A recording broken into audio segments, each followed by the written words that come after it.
আপনাদের জন্য কিছু আহাম আহাম গুরুত্বপূর্ণ কথা নিয়ে বসেছি। আল্লাহ যদি তৌফিক দেয় ইনশাআল্লাহ বলার চেষ্টা করব। রাসূলুল্লাহ সাল্লাল্লাহু আলাইহি ওয়াসাল্লাম হযরত মুআজ রাদিয়াল্লাহু তাআলা আনহুর সাথে আলোচনা করতেছিলেন। তো মুআজ রাদিয়াল্লাহু তাআলা আনহুর সাথে আলোচনা করতেছে যে, মুআজ, তুমি কি জানো কল্যাণের পথ কয়টি? ভাই, রাসূলুল্লাহ সাল্লাল্লাহু আলাইহি ওয়াসাল্লাম মুআজ রাদিয়াল্লাহু তাআলা আনহুর সাথে যে আলাপ করতেছিলেন, শুধু কি মুআজ রাদিয়াল্লাহু তাআলা আনহুর জন্য না, আমাদের জন্য, আমাদের সকল উম্মতের জন্য। কি বলেন? আমাদের সকল উম্মতের জন্য রাসূলুল্লাহ সাল্লাল্লাহু আলাইহি ওয়াসাল্লাম সাহাবায়ে কিরামদেরকে আমল শিখাতেন, যাতে আমরা সেখান থেকে আমল করতে পারি। এজন্যই তো বলা হয়েছে যে উম্মতের মধ্যে ৭৩টা দল হবে। কয়টা দল হবে?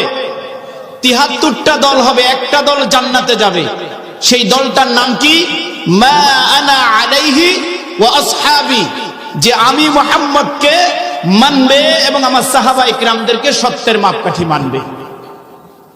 কেউ যদি সাহাবায়ে কিরামদেরকে নিয়ে কানাঘুষা করে, কটূক্তি করে, বুঝতে হবে তার ঈমানের মধ্যে দুর্বলতা আছে। কি বলেন? কেউ যদি রাসূলুল্লাহ সাল্লাল্লাহু আলাইহি ওয়াসাল্লামের ব্যক্তিত্ব নিয়ে কটূক্তি করে, মন্তব্য করে, বুঝতে হবে তার ঈমানের মধ্যে ঘাটতি আছে। কি বলেন? এজন্য রাসূলুল্লাহ সাল্লাল্লাহু আলাইহি ওয়াসাল্লাম বলেছেন যে আমাকে এবং আমার সাহাবায়ে কিরামদেরকে মানবে, সেই হবে সত্যের মাপকাঠির অন্তর্ভুক্ত, আর সেই হবে জান্নাতি।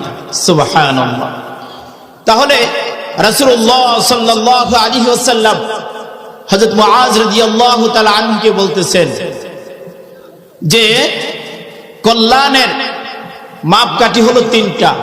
আমরা কিন্তু সকলেই কল্যাণের আশায় দৌড়াই, দোকানে যাই কল্যাণের আশায়, কাজ করি কল্যাণের আশায়, বাসায় সবার সাথে আন্তরিকতা বজায় থাকুক, এই যে এই কল্যাণ কামনাটা, এটা কিন্তু আমরা সকলেই চাই। কি বলেন?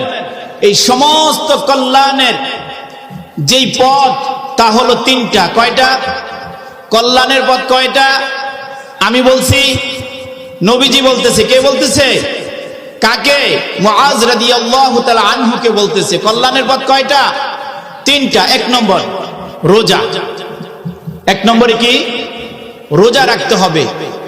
যদি আমরা বেশি বেশি রোজা রাখতে পারি, প্রতি সোমবার, প্রতি বৃহস্পতিবার, সাল্লাম বলতেছেন, কেহ যদি আমার কোনো বান্দা যদি